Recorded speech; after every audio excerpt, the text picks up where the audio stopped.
ladies, welcome back. So if you follow me on Instagram, then you would have seen that about 2 weeks ago, I posted a little thing on Instagram that told you guys to ask me questions for a question and answer video. So that is exactly what we're going to be doing today. I love doing these. It just makes me feel like you guys get to know me a little bit better because you ask me like more personal questions, and it's just kind of fun to like talk to you guys. So without any further ado, let's just jump right into the questions.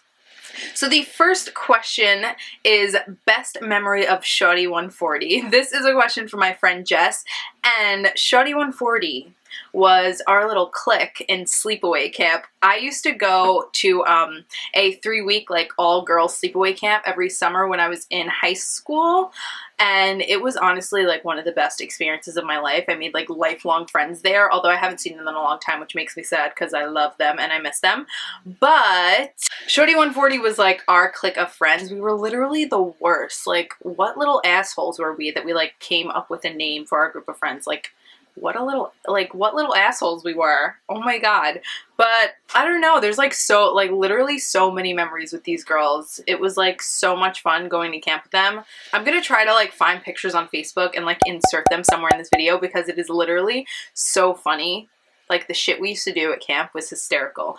All of the jokes I want to say, like all the memories I have are like the most inappropriate memories. Like penis friends, like I don't wear thongs because it feels like my butt is being raped. How about that time I taught everybody how to crump, which was back in the day, crumping was twerking, like basically. So basically I taught everybody at camp how to twerk, but back then it was called crump. Oh my god, if I can find the video of it, it is literally hysterical. This is a really awkward memory, but Shawty 140 at camp actually taught me how to use tampons, which is so awkward. But like, we had to go tubing, and I had my period, and I was like, I can't go tubing with my period, and they were like, just put it on a tampon, and I was like, what? What does that mean? I don't know how. And literally I had like 4 girls in the bathroom with me, like teaching me how to put in a tampon. It was so embarrassing, but at the same time, like way less embarrassing for you to learn from your friends than like from your mom or something. I don't know. Lots of memories with them. I miss them so much. Probably sending my kids to Camp Turk when they're older. Or when I have them, when they're older, when I have them. Okay, number 2, what are some of your favorite romantic restaurants in New York City? I think number 1 would probably be the Capitol Grill, which is like, I just love steak, so like really any steakhouse, like any fancy steakhouse is my favorite romantic restaurant. Like, Capitol Grill is really good. Del Frisco's is also really good. They have those like everywhere. I think they have Capitol Grills everywhere too. And then also the Strip House is really good. I can't remember the name of it, but it's like the steakhouse downstairs from like outside of Madison Square Garden. That one's really good too. Basically just any fancy steakhouse. I love steak. Like, I'm such a guy. Like, I'm a meat and potatoes kind of girl. Like, give me a steak. Give me some mashed potatoes or some french fries and I'm set. I mean, or sushi though. I do love sushi. There's one on the Upper West Side. It's called Haru. That's a really good one. Ooh, Citrus on the Upper West Side is also really good. It's like a Latin Asian fusion kind of thing. They have a sushi roll that has shrimp tempura and filet mignon. It is so good. Obviously, I love food.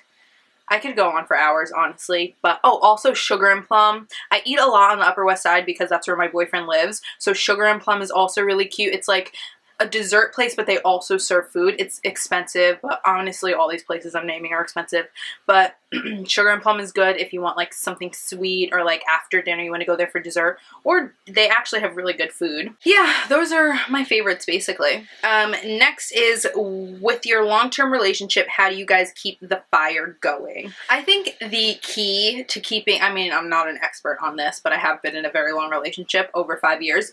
So I think the key to keeping like the fire going in a relationship is communication. Like, if you're getting unhappy or if like you don't like something that the other person is doing, or like you would rather them, I don't know, like if you feel like you're being neglected or you feel like the fire is dying out, like you feel like you're not going on dates as often, or you're not like spending as much time together, or maybe you're spending too much time together and you like never miss each other, tell the other person, because the longer you wait, the worse it's gonna get. Like, if you don't say something, the other person's not gonna know, or they're gonna be thinking it too and thinking that you don't know, and then you just need to communicate. Honestly, communication is key. Anytime I'm mad at my boyfriend, I tell him. Like, I can't ignore my boyfriend or like not talk to him. Like, so I think just communication is everything.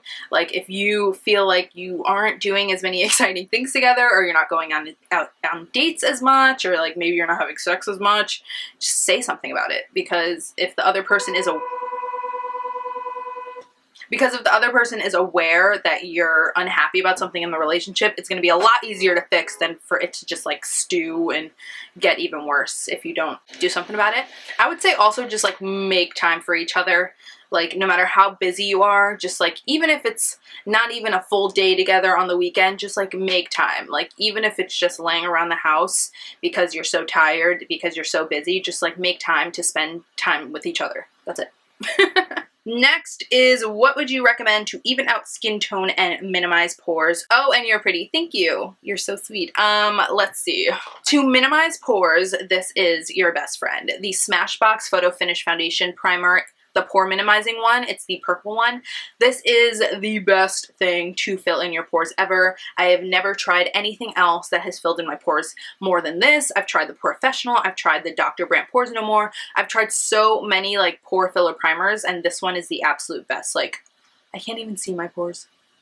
They're looking good. This is the best. You need it in your life. I know it's like kind of a new product and people are like skeptical of trying new things, but I'm here to tell you it's amazing. So if you have problems with pores, get this shit in your life. Next is, what is your favorite palette, drugstore and high-end? I don't really have any favorite drugstore palettes because the drugstore doesn't really have that many palettes, but oh shit. I don't really have that many drugstore eyeshadows, to be honest, because I feel like the drugstore doesn't really have that many palettes, especially that are worth money. But comparable to the price, I would definitely say Makeup Geek eyeshadows. Like, if you just buy a few and put them in a palette yourself, completely worth it. They're high-end quality for drugstore prices, and they're amazing. So if you haven't already, get your hands on some Makeup Geek eyeshadows. And then for high-end eyeshadows, I would definitely have to go with the Too Faced Chocolate Bar palette.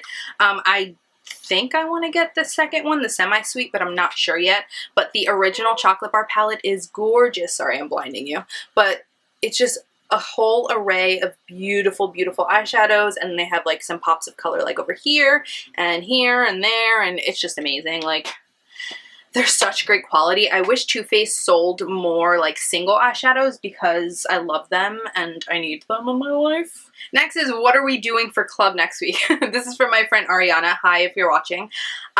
So me and Ariana are the president and the vice president of the Cosmetics and Fragrance Marketing Association at school, which is basically just the club that goes with our major, because I'm a Cosmetics and Fragrance Marketing major. So it's kind of the club that coincides with it. And I'm the president of it, and she's my vice president. And it's been really stressful, but also kind of fun to run the club. We've only been doing it for like a month or so, but we've got a lot of things planned. We have a guest speaker coming up this week.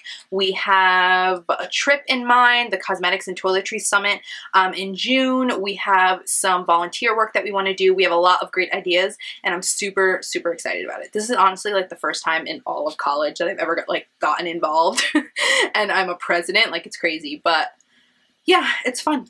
Next is, how do you handle haters? Does it get you down? Guys, to be honest, like, 1 out of every probably 50 comments, 100 comments is a hater comment.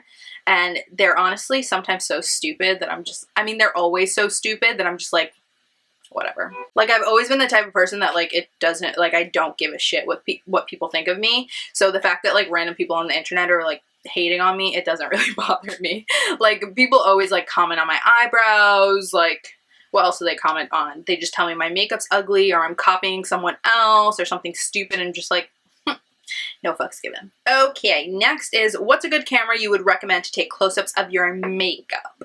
Well, the only camera I have and use for that is the Canon Rebel T3i, and I like it a lot. It does the job, but I really want to get my hands on that new Sony one. I think it's like the Sony A700 or something, but it's like so much money, but it's really good. Like, whenever I see a picture taken on Instagram with that camera, like, I can tell automatically because of how good the quality is. Ugh, I need it in my life. So if you're in the market for a camera, I would definitely check out those Sony ones. Yeah, next is, would you ever get lip injections? Probably not. I mean, definitely not. Like, I don't think... My lips aren't big, but they're not small.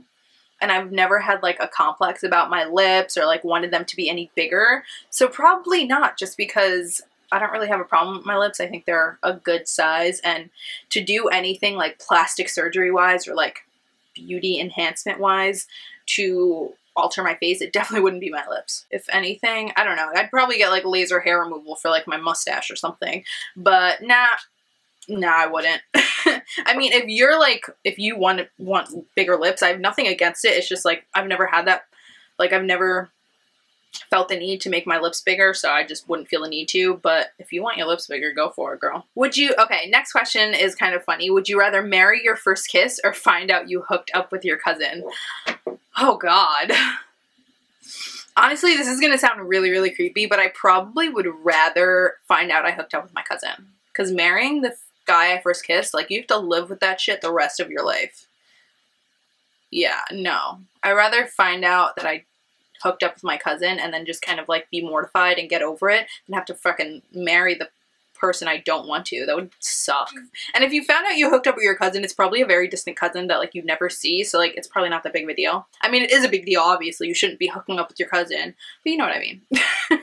What age did you get your first kids? I'm pretty sure she meant to say kiss because I don't have kids. So we're gonna go with first kiss. My first kiss was, I think, the 9th grade. I think it was the 9th grade. So I was 14, I think. Maybe 13. I don't know. I have a late birthday, so I was either 13 or 14. But I feel like everybody else, like when I was in high school, because I was a freshman in high school, I felt like everybody had been kissed. I was like such a late bloomer. But whatever, man.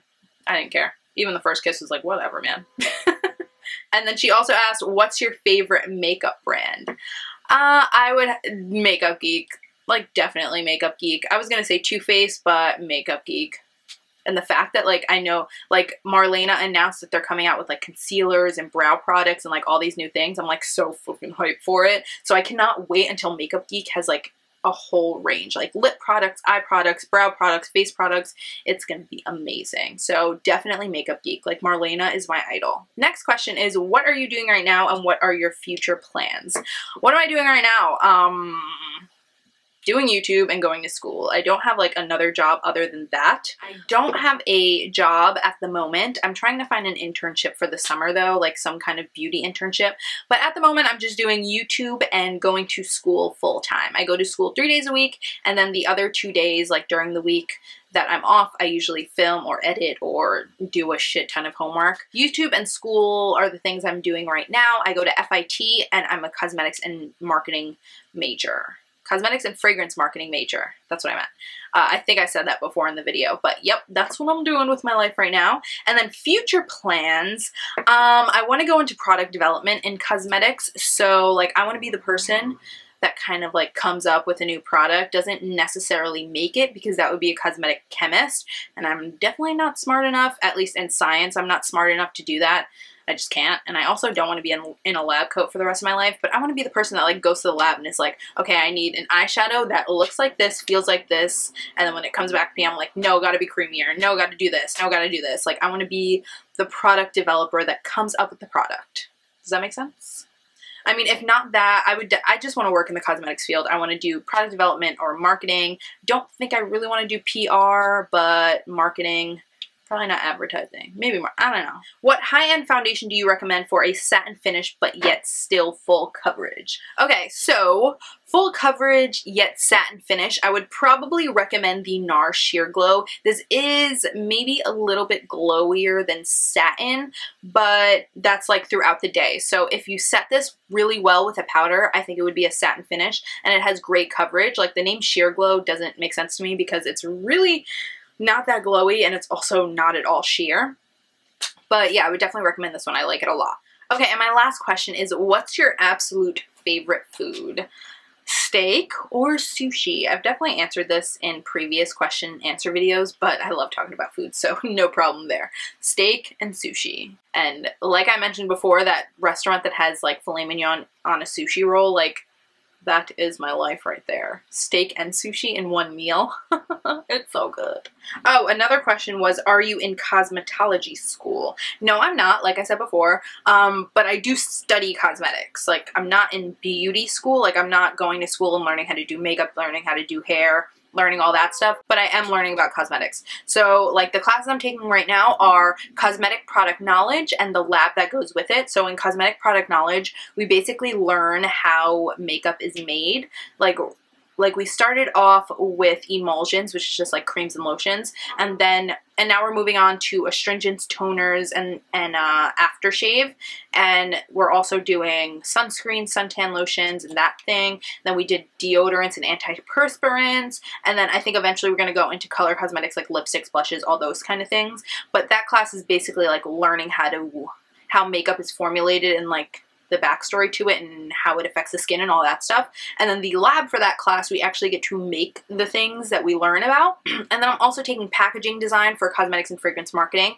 I don't necessarily get to design the packaging because we have packaging design as a major at my school. So basically my class, we come up with a whole concept, like a whole marketing concept. We come up with a product, we come up with a marketing scheme, like a SWOT analysis. If you're in marketing, you would know these terms. But basically, like, we come up with a product and we come up with who we're trying to sell it to, how much the price is, what kind of product it is, what it's supposed to do, all that kind of thing. And then we present it to the packaging design students, and they take our presentation and our thoughts and our vision for the product, and they go ahead and actually create the packaging, and then they bring it back to us and present it to us.